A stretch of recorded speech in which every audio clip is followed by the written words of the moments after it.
Jika kalian suka video ini, jangan lupa untuk like, subscribe, dan bunyikan loncengnya agar tidak ketinggalan video baru dari kita. There was some like ship landed on the ground. I saw the little black guy. He was all black and it looked like he had long hair. And I saw this silver thing in amongst this clump of trees with this one thing sitting on the side and another thing sort of like running up and down the top. I saw the little black men. They had longish hair and it was all black and they had big black eyes. I saw them disappear. They went 1 meter up from the ground and then they just disappeared.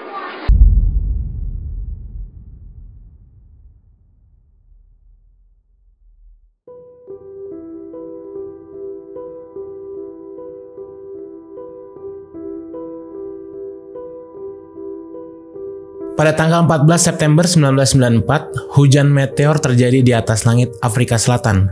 Peneliti UFO setempat, Cynthia Hind, mencatat laporan dan mendeskripsikan kejadian tersebut sebagai sebuah kapsul besar yang terbakar api, diapit dengan 2 buah kapsul kecil. Kejadian ini seharusnya akan mudah dilupakan jika kejadian di sebuah sekolah di Zimbabwe 2 hari kemudian tidak terjadi. Ariel School adalah sekolah dasar privat yang terletak di kota Rua, Zimbabwe. Pada tahun 1994, sekolah ini memiliki kurang lebih 110 murid dan guru dan staf sekolah. Murid-murid sekolah ini kebanyakan berasal dari keluarga yang kaya raya dan berasal dari latar belakang budaya dan ras yang berbeda-beda. Mereka termasuk anak-anak dari kelompok etnis kulit hitam asli Zimbabwe, etnis kulit putih yang orang tuanya berasal dari Afrika Selatan dan Inggris, serta anak-anak yang kakek neneknya berasal dari India. Di bagian belakang sekolah ini terdapat halaman sekolah, tempat di mana anak-anak tersebut biasanya bermain. Tak jauh dari halaman tersebut, terbentang pohon-pohon dan semak belukar di mana anak-anak tidak diperbolehkan bermain di dekatnya karena banyak populasi ular dan laba-laba. Antara area halaman sekolah dengan semak belukar ini tidak diberi pagar. Pada 16 September 1994, murid-murid sedang berada di halaman sekolah, sementara sebagian besar guru-guru berada di dalam sekolah mengadakan rapat. Berdasarkan laporan, terdapat 1 guru yang berada di halaman sekolah sedang menjaga warung makanan ringan. Disinilah peristiwa ini terjadi. Menurut kesaksian, ada 62 murid sekolah yang berusia 6 hingga 12 tahun melihat sebuah piring terbang besar turun dari langit, didampingi dengan 4 piring terbang kecil di sebelahnya. Benda tersebut berhenti dan melayang-melayang di atas semak belukar di dekat halaman sekolah tersebut. Murid-murid yang menyaksikan berlari ke ujung halaman sekolah dan melihat 2 sosok makhluk mirip manusia.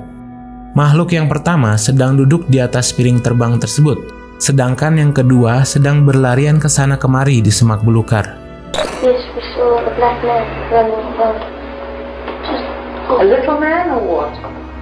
From where we looked, he was about this small, but we were quite way away, so it was about our size. So I saw a glimpse. They kind of turned around and stared and then went back into a kind of like ship. Sort of one big one with quite a few little ones all scattered around. When you say he had big eyes, show me with your hands the size compared to They were yours. oval, kind of like that. I saw something silver on the ground amongst the trees. And the person in black, it looked like a saucer, but the shape wasn't really round. Yes, he was very, very shiny black. Shiny black Shiny black. suit. Kind of suit. Well, I saw a silver thing. It was like lying down like this on the side.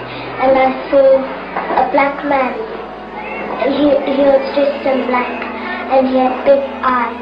Deskripsi murid-murid mengenai apa yang mereka lihat begitu konsisten walaupun ada sedikit perbedaan satu sama lain. Salah satu murid menjelaskan dalam tanda kutip, "Aku melihat pria kecil tingginya sekitar 1 meter mengenakan setelan hitam mengkilap, memiliki rambut hitam panjang, dan matanya terletak lebih ke bawah dibandingkan mata manusia, besar dan memanjang. Mulutnya terlihat hanya seperti celah tipis, dan telinganya hampir tidak terlihat." Beberapa saksi melaporkan bahwa ia merasa waktu seperti berhenti sejenak atau melambat. Beberapa murid percaya bahwa makhluk tersebut berkomunikasi dengan mereka tanpa berbicara. Kesaksian murid-murid ini mengindikasi bahwa mereka berkomunikasi akibat melakukan kontak mata dengan makhluk tersebut. Apa yang anak-anak tersebut gambarkan mirip dengan komunikasi telepati. Anak-anak ini mengatakan bahwa pesan makhluk tersebut adalah tentang keberadaan manusia di bumi. Beberapa laporan diketahui bahwa makhluk tersebut memperingati akan bahaya perusakan ekologi, polusi, dan perkembangan teknologi. Peristiwa itu terjadi kurang lebih selama 15 menit sebelum piring terbang tersebut menghilang. Murid-murid tersebut langsung bergegas ke dalam sekolah dan melaporkan kejadian tersebut kepada guru-guru. Beberapa anak yang berusia lebih muda dilaporkan ketakutan dan trauma. Sebagai orang awam, guru-guru sekolah tidak mempercayai cerita murid-muridnya. Namun semua orang berubah ketika anak-anak tersebut melaporkan kepada orang tua mereka masing-masing. Orang tua mereka yang khawatir akan anak-anak mereka datang ke sekolah dan bersikeras bahwa telah terjadi sesuatu kepada anak-anak mereka. Guru-guru sekolah akhirnya memutuskan murid-murid untuk menggambarkan apa yang mereka lihat. Dan ternyata gambar-gambar tersebut mirip satu sama lain.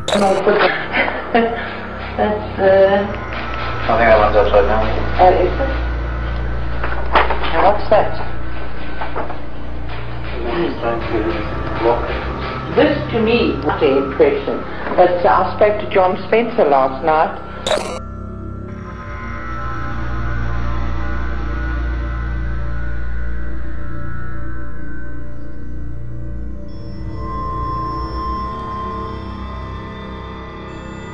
Tak lama setelah kejadian itu, stasiun televisi BBC Zimbabwe mewawancara beberapa anak di depan kamera. Rekaman wawancara ini menarik perhatian seorang psikolog Universitas Harvard, John E. Mack. Beberapa sumber memberi gelar kepada Mack sebagai tokoh paling berpengalaman di bidangnya. John E. Mack adalah seorang profesor terkenal di Harvard Medical School. Ia meraih penghargaan Pulitzer Prize pada tahun 1977 untuk biografinya tentang tokoh militer Inggris T.E. Lawrence. Meskipun sangat dihormati, ia menerima beberapa kontroversi di mana ia melakukan penelitian tentang penculikan alien. Ketertarikan Mack pada hal ini bermula ketika ia melakukan penelitian terhadap orang-orang yang mengaku melihat alien. Awalnya, Mack percaya bahwa orang-orang tersebut mengalami gangguan jiwa. Namun, ia menemukan bahwa orang-orang yang ia wawancara tidak memiliki patologi yang jelas. Mack mulai percaya bahwa sebagian dari mereka mendeskripsikan kejadian nyata. Mack akhirnya memutuskan untuk memperluas penelitiannya mengenai alien ke benua Afrika. Mack baru saja sampai di Afrika Selatan ketika peristiwa di Ariel School di Zimbabwe terjadi. Mack kemudian pergi ke Rua Zimbabwe untuk mewawancara anak-anak tersebut di depan kamera seminggu setelah kejadian. The noise that we heard in the air. You heard a noise in the air? What was it like? Like a roar or a buzz or a hum or what kind of a noise? It was like someone was blowing a flute. I saw little objects hovering. It was quite big actually, and then there was little ones all around it. We saw something silver, and then we quickly ran to the logs, and we saw a silver thing, and we saw a man standing next to it. So both of them were running. One was running in the trees, and the other one was running across the ship, because there were also trees here. The eyes were like more pointed as they came in toward the center of the head, is that? No, more circular, and this was all black in here. All black. Now you've made pupils. Did they actually have pupils, or was Yes, the it? pupils were white. What? The pupils were white like that. You saw white in the center? Yes, like that. Investigasi yang dilakukan mengenai kesaksian murid-murid ini agak berbeda dengan kasus penampakan alien lainnya. Total ada 62 orang anak. Angka ini luar biasa mengingat kesaksian mereka yang hampir 100% sama. Banyak anak-anak yang tidak mengetahui tentang UFO dan tidak menjelaskan kejadian tersebut dalam istilah tersebut, melainkan mereka menjelaskan apa yang mereka lihat berdasarkan budaya mereka masing-masing. Sebagai contoh, salah satu anak berkulit putih mengira yang ia lihat adalah seorang tukang kebun, di mana di Rua Zimbabwe, mayoritas warganya berkulit hitam dan bekerja sebagai tukang kebun. Sementara itu, beberapa anak-anak berkulit hitam menyebut makhluk tersebut sebagai Zwikambo atau Toloskes, yaitu roh jahat yang dikisahkan di cerita rakyat Afrika. Fakta di mana anak-anak ini tidak mengetahui tentang UFO dan memiliki interpretasi yang berbeda-beda mengenai peristiwa ini menunjukkan bahwa mereka tidak dilatih untuk menggambarkan UFO atau alien. Rekaman wawancara murid-murid Ariel School ini memberikan bukti yang kuat mengenai keberadaan alien. Meski subjektif, namun dapat dilihat bahwa mereka tidak berbohong. Beberapa tahun lalu, beredar rekaman wawancara anak-anak sekolah tersebut saat dewasa. Seorang pembuat film bernama Randall Nickerson melakukan beberapa wawancara dengan mantan-mantan murid tersebut untuk sebuah film dokumenter yang hingga kini belum dirilis. Mantan murid tersebut tampaknya benar-benar percaya sesuatu telah terjadi pada saat itu. Bahkan beberapa orang sangat terpengaruh secara emosional tentang apa yang terjadi. My dad doesn't really say too much about it. Again, very supportive in the fact that he knew that I was not a child who lied, and so therefore supported me. May not necessarily have believed in UFOs or extraterrestrials himself, but knew enough that I wouldn't make something like that up.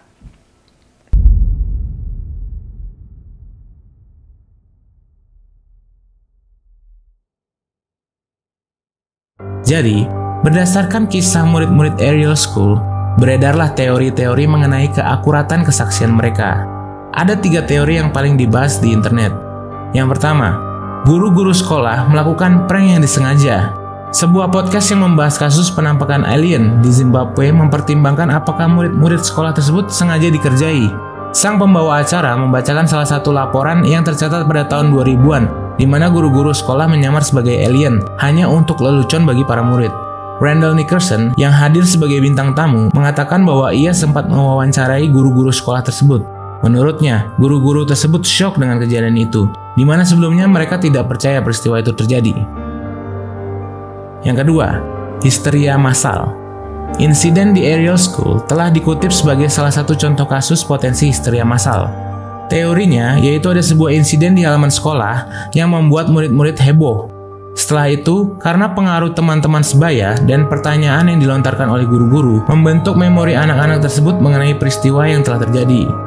John E. Mack beberapa kali mengatakan dalam acaranya bahwa kontak dengan alien memungkinkan adanya sebuah usaha untuk menyampaikan pesan tentang ancaman serius bagi manusia dan bumi. Sama persis dengan penjelasan murid-murid yang ia wawancara seminggu setelah kejadian.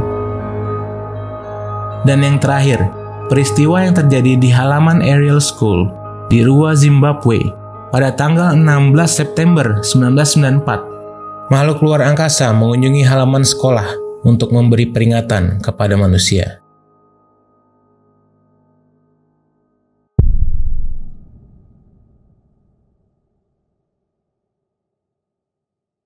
Jika kalian suka video ini, jangan lupa untuk like, subscribe, dan bunyikan loncengnya agar tidak ketinggalan video baru dari kita.